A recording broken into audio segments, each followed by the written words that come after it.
Bom, gente, podemos corrigir? Professor, para mim ainda falta G V e F, mas se o senhor quiser começar tendo em vista o tempo, pode começar. Eu posso dar mais 5 minutos, se vocês quiserem. Não sei o que os outros colegas acham, para mim seria bom. Então, mais 5 minutos, né? Tá bem.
Vamos corrigir então, gente. Vamos lá.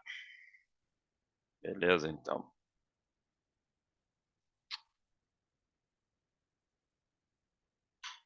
Então, ali, na primeira questão, Adamastor não teve filhos, sempre teve um carinho especial pela filhada Euclides. Quando esse completou 18 anos, doou a ele um automóvel. Após a doação, veio a saber que quem vinha divulgando nas redes sociais graves acusações contra a lisura e honestidade de Lucrécia e sua companheira era o próprio Euclides. Diante dessas ofensas, a mulher com quem mantinha união estável pretende a revogação da doação por ingratidão.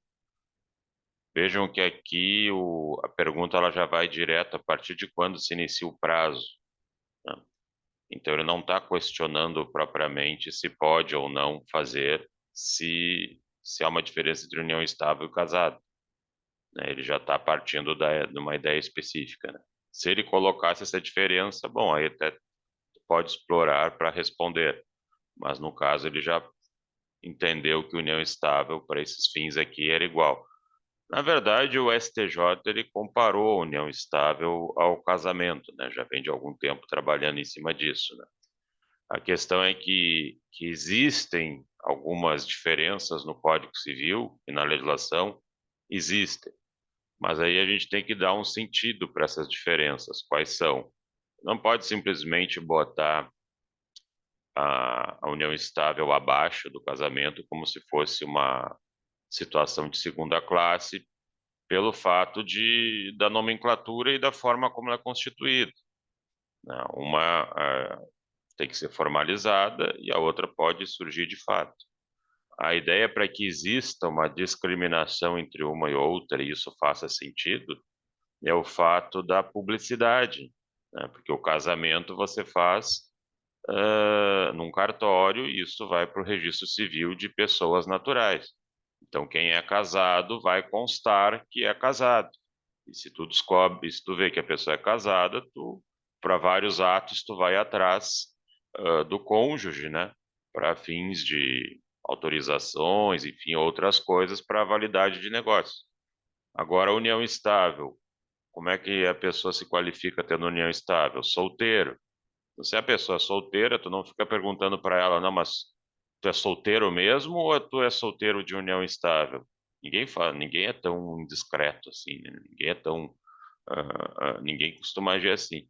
Então, como tu não sabe propriamente se o sujeito tem ou não tem como foi feito, isso pode gerar uma insegurança. Há algumas situações em que a discriminação talvez faça sentido, né?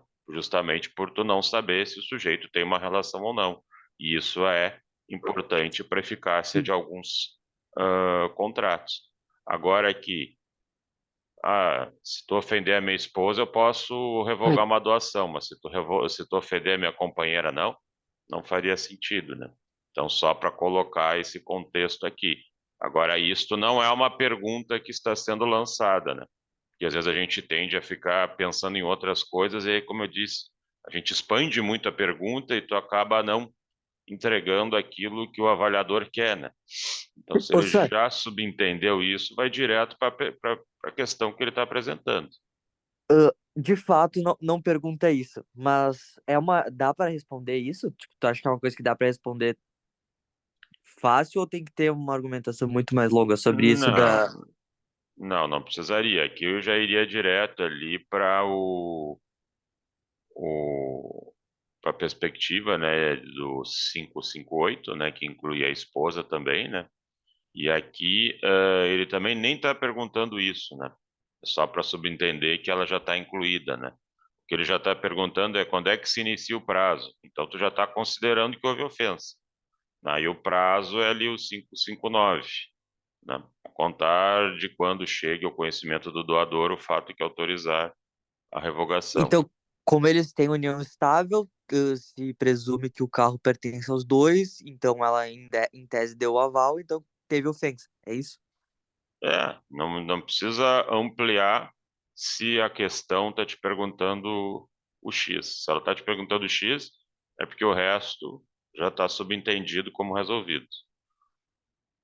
Beleza. Só porque eu queria ver exatamente como era isso, apesar de não falar sobre. Tá?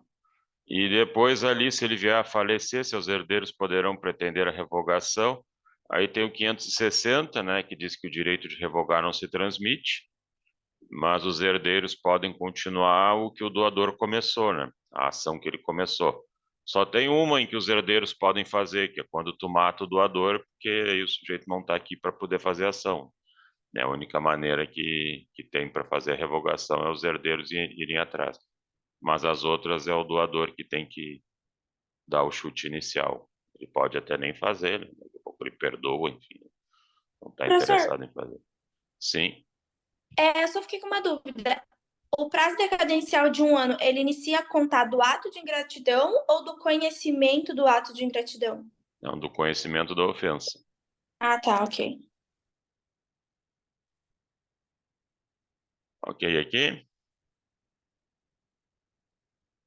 José Carlos é locatário de apartamento situado no condomínio Morar Feliz, no Rio de Janeiro. O imóvel pertence a André Luiz, contrato de locação com vigência de 2015 a 2019, com cláusula de vigência. Se encontra averbada a matrícula do imóvel no Registro Geral de Imóveis, desde 2015. Em 2018, José Carlos recebe uma notificação de João Pedro, que adquiriu o imóvel de André Luiz e que foi registrada em janeiro de 2018 e averbada a matrícula solicitando a desocupação do imóvel no prazo de 90 dias. José Carlos não foi informado sobre a alienação do apartamento. Em 5 de 6 de 2018, a se dirigir ao local pactuado para realizar o pagamento do aluguel, José Carlos é informado por João Pedro que não vai realizar o pagamento, até porque ele quer que José Carlos desocupe. O que acontece aqui é que se a gente tem um imóvel com cláusula, um contrato com cláusula de vigência averbado na matrícula do imóvel, o comprador, que sucede o locador originário e que se transforma no novo locador, tem que respeitar o contrato até o fim, né? Artigo 8 da Lei do Inquilinato, Lei 8245. E o Professor, dono do imóvel. Hum? Pode falar. Depois eu pergunto. não, só porque eu queria saber se eu também poderia dizer que o proprietário deveria ter respeitado o direito de preferência ou não tem nada a ver com a questão. Era minha dúvida também. Ah, não, porque não foi perguntado, entende? Quer dizer, na verdade, não sou eu que estou perguntando, isso eu peguei de concursos e tal, então, quer dizer, o perigo da gente expandir é daqui a pouco, num concurso lá, tu começa a responder coisa que não foi perguntada e o sujeito te dá errado porque ele acha que tu interpretou de forma equivocada. Não sei, é porque Então, aqui ele está dizendo assim, o que que o advogado poderia arguir em face da pretensão do João. na Daí, verdade, ele lançou uma armadilha aqui, porque o que está em conta nessa questão aqui é a manutenção do contrato de locação. Só que se tu lê muito rápido, tu acha que é problema de direito de preferência que tinha que ser oferecido. Mas ao que consta aqui, o locatário nem quer comprar, ele só quer manter a locação. Então aí muitos ali podem se perder na 2 e botar a adjudicação do imóvel com o depósito do valor. Mas na verdade tu só quer pagar aluguel, então é uma ação de consignação. Artigo 335, inciso 1 do Código Civil, quando o credor se recusa a receber, vai lá e Mas de qualquer consigna. forma, ele não teria que ao menos informar ele para que ele falasse se ele quer ou não comprar?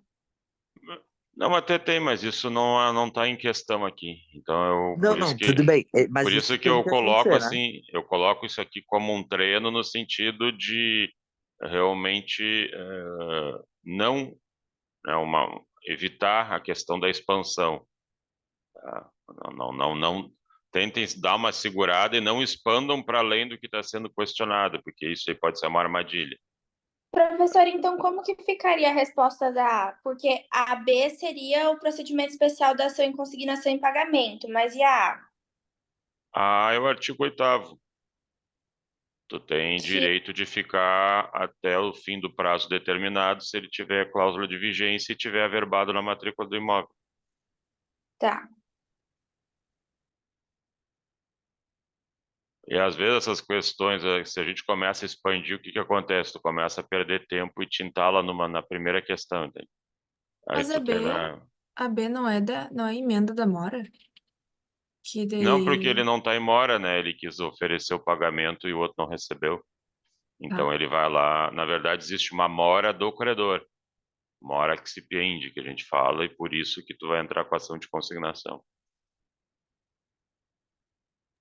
Mas aí, nesse caso, ele teria que aceitar numa boa que não foi oferecido o imóvel para ele, e aí ele começaria a pagar pro João Pedro. Não, é que aí se fosse isso, a questão seria diferente. Ele não Tá, estaria, ele não, né, quem quer comprar não estaria pagando aluguel, tá, ok. né? Por isso, né, cuidado com a expansão. Ok.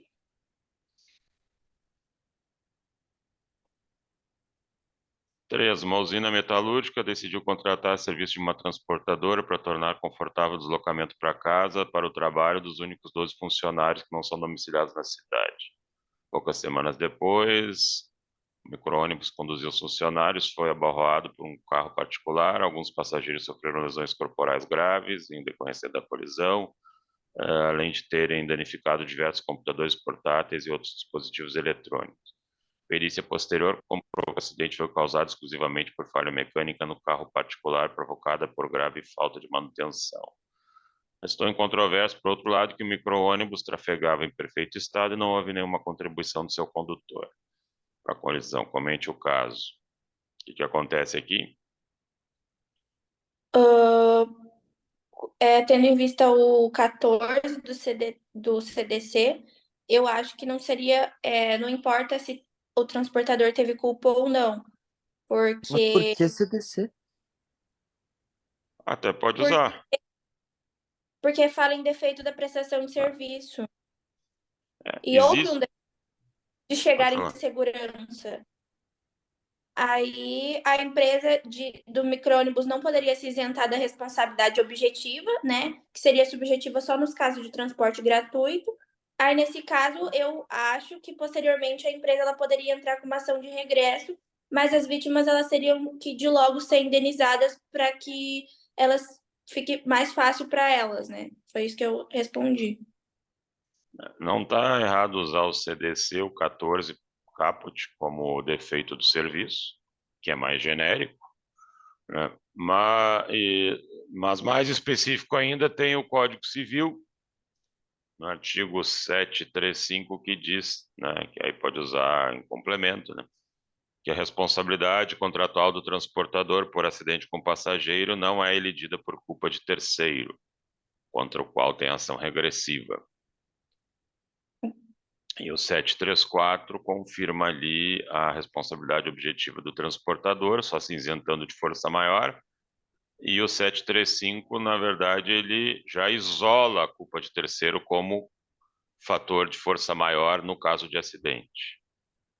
Então, 734, 735 já dão assim bem o retrato geral, mas claro, o CDC também corre junto, né? Mas de Tá, forma mais mas nesse genérica. caso específico, qual que vai ser a resposta? Eles vão poder entrar contra a transportadora? Sim, os passageiros vão poder entrar contra a transportadora e ela na regressiva vai contra o carro, porque se entende que acidente é um risco inerente a quem se propõe a fazer um transporte rodoviário. Tá, beleza.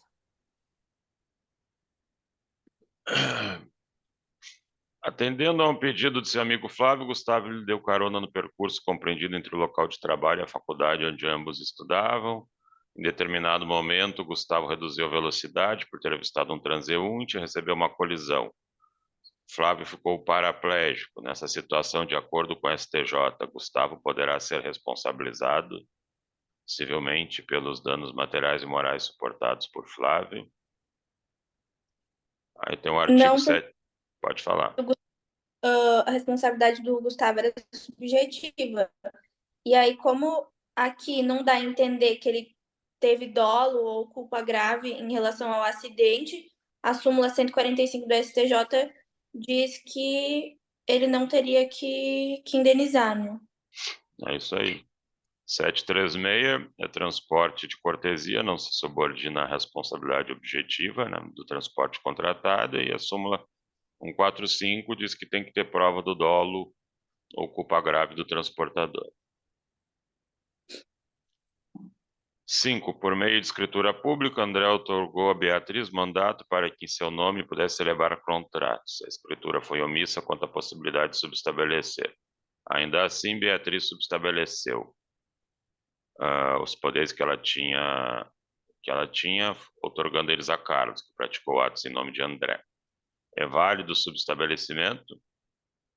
Sim, porque, de acordo com 667, parágrafo 4º, a procuração foi omissa. Então, a Beatriz ela só poderia responder por uma culpa caso aquela atividade realizada por quem ela subestabeleceu fosse danoso ao mandatário, Teria que a André. provar, o subestabelecido aqui teria que praticar um dano, né? E aí provado que ela escolheu mal, né? Enfim, né?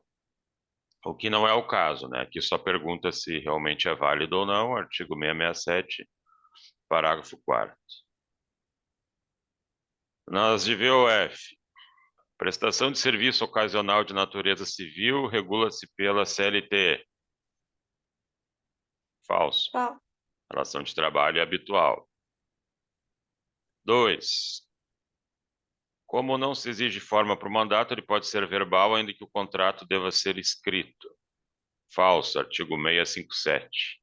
Se o ato a ser praticado é formal, o mandato também tem que ser. 3. Nos contratos de transportes é válida a cláusula de não indenizar. Não, não é válido, 734. 3F. 4. Pode ser afastada contratualmente a indenização por benfeitorias necessárias? Pode.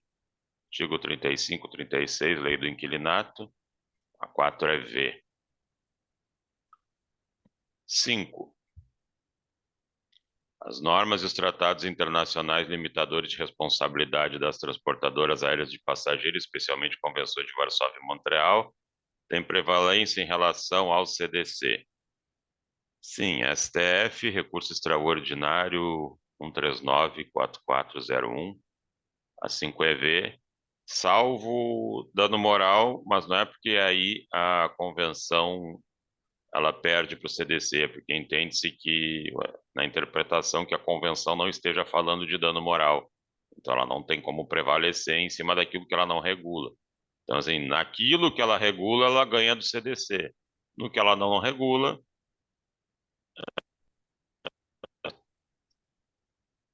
6. Em caso de não pagamento de dívida decorrente de depósito, é permitido ao depositário reter os objetos que foram depositados. Artigo 644. 7. O pedido administrativo de cobertura securitária suspende prazo prescricional de eventual ação de cobrança contra a seguradora. 6 é V, 7 também é V. 7, súmula 229, STJ. 8.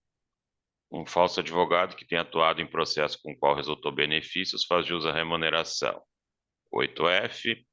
O artigo 606, parágrafo único do Código Civil, diz que na prestação de serviço, se existe uma proibição da atividade sem título de habilitação exigido por lei de ordem pública, quem faz a atividade não tem direito a ser remunerado.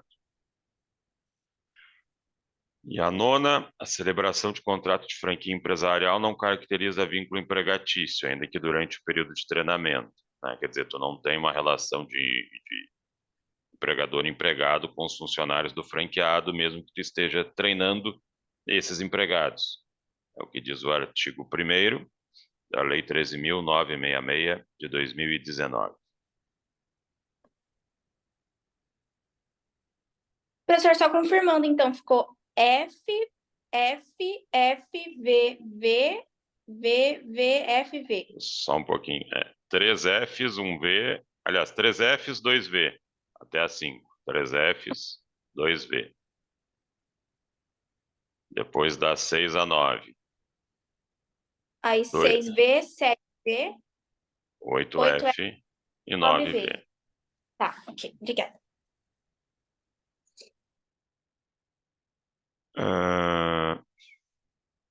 Dúvidas mais, gente? Bom, A tendência, sim, é não ter a prova semana que vem, vai ficar para mais uma semana adiante, né? Salvo se eles resolverem fazer tudo digital de uma vez, e aí vai ser uma prova digital. Mas até então tem mais uma semana de digital, então vai ficar para adiante. E aí eu ponho as novas datas ali no Moodle, ali, né? Aviso vocês. Mas, Mas tem chance da prova acontecer na segunda-feira já digital? eu fiz perguntas e ainda não me responderam definitivamente. Tem gente já passando para adiante. Então, para eu não assumir as rédeas sem estar totalmente provido de fundamentação da direção, eu ainda vou dizer que estamos em stand-by, mas eu já aposto assim 90% de chance que não vai ter. Mas até hoje e amanhã eu já vou definir isso para vocês não perderem É, pra o poder embalo estudar. aí, né? Por isso É. que foi a minha Então pergunta. até hoje e amanhã você vai estar resolvido aí, Fechou. Valeu. tá? Ah, professor. Então tá bueno. Ficamos aqui então, e aí segunda nos encontramos de alguma maneira, pela via digital de novo. Um abraço a todos.